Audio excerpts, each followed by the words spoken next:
चलो रामभाऊ. आभारी अध्यक्ष महोदय. आपला अध्यक्ष महोदय, एका गंभीर विषयात आपल्या निर्देशाची आवश्यकता आहे. आपण लाडकी बहीण योजना सुरू केली, अतिशय क्रांतिकारी योजना, लाखो बहिणींना त्याचा फायदा मिळाला आणि एक आमदार या नात्याने मी माझ्या घाटकोपरमध्ये जवळपास प्रत्येक घरामध्ये फॉर्म भरून घेतले. अध्यक्ष महोदय ऐका अध्यक्ष महोदय. नाही, तुम्ही पॉइंट ऑफ इन्फॉर्मेशन देताय का? हो, पॉइंट ऑफ इन्फॉर्मेशन. तर माझ्या मतदारसंघात भरून घेतले. आजही काही महिला माझ्या घरी आल्या. अध्यक्ष महोदय, आजही महिला काही घरी आल्या आणि त्यांचं म्हणणं एवढं आहे की सुरुवातीला 2 महिन्याचे त्याला पैसे आले, काही महिलांना एका महिन्याचे पैसे आले आणि नंतर ते पैसे यायचे बंद झाले. आपण चेक केलं, त्यांचं आधार कार्ड बँकेला लिंक आहे का आहे, पण काही माहितीच मिळत नाहीये. असं सगळ्यांच्या बाबतीत नाहीये, काही महिलांच्या बाबतीत आहे.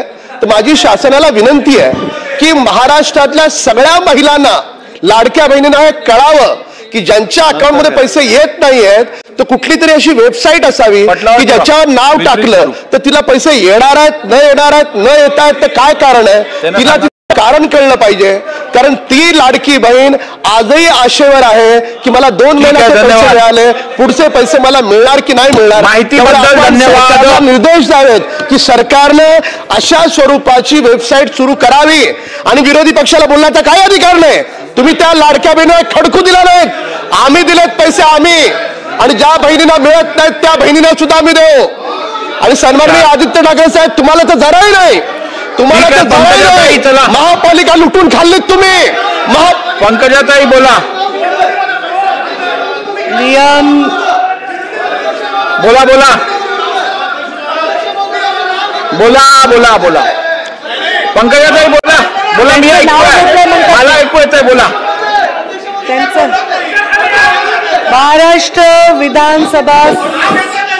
आता वाढवू नका, विषय वाढवू नका.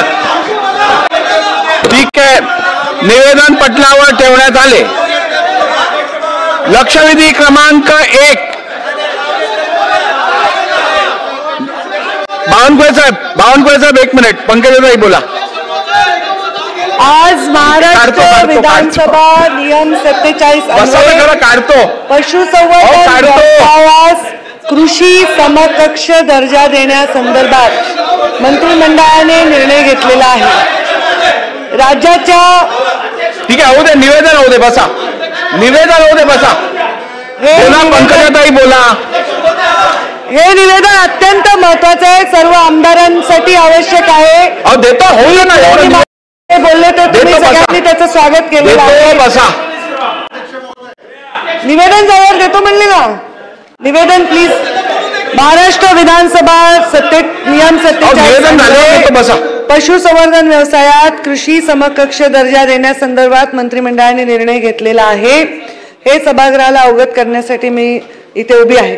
राज्याच्या सकल उत्पादनामध्ये कृषी क्षेत्राचा वाटा 12% असून कृषी क्षेत्राच्या एकूण उत्पन्नामध्ये पशुजन्य उत्पन्नाचा वाटा 24% आहे.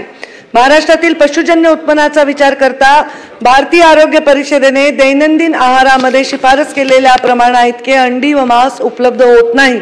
तसेच दुग्ध उत्पादनामध्ये राज्यातील पशुधनाची उत्पादन क्षमता इतर राज्यांच्या तुलनेमध्ये कमी आहे. याशिवाय नीती आयोगाच्या 2021च्या अहवालामध्ये पशुसंवर्धन क्षेत्रामध्ये नियोजनपूर्वक व शास्त्रीय पद्धतीने व्यवस्थापन करण्याकडे दुर्लक्ष होत असून त्यावर उपाययोजना करण्याचे सूचना आलेल्या आहेत. शेतकरी पशुपालकांच्या आर्थिक जोखमी कमी करण्यासाठी त्यांनी शिफारस देखील केलेली आहे. दिनांक 17/7/2025 रोजी मंत्रिमंडळाने पशुपालन व्यवसायाला प्रोत्साहन देण्यासाठी अतिशय क्रांतिकारी निर्णय घेतलेला आहे. या निर्णयानुसार राज्यातील पशुपालन व्यवसायास कृषी व्यवसायाचा दर्जा देण्यात आलेला आहे. देणारे महाराष्ट्र राज्य हे राज्य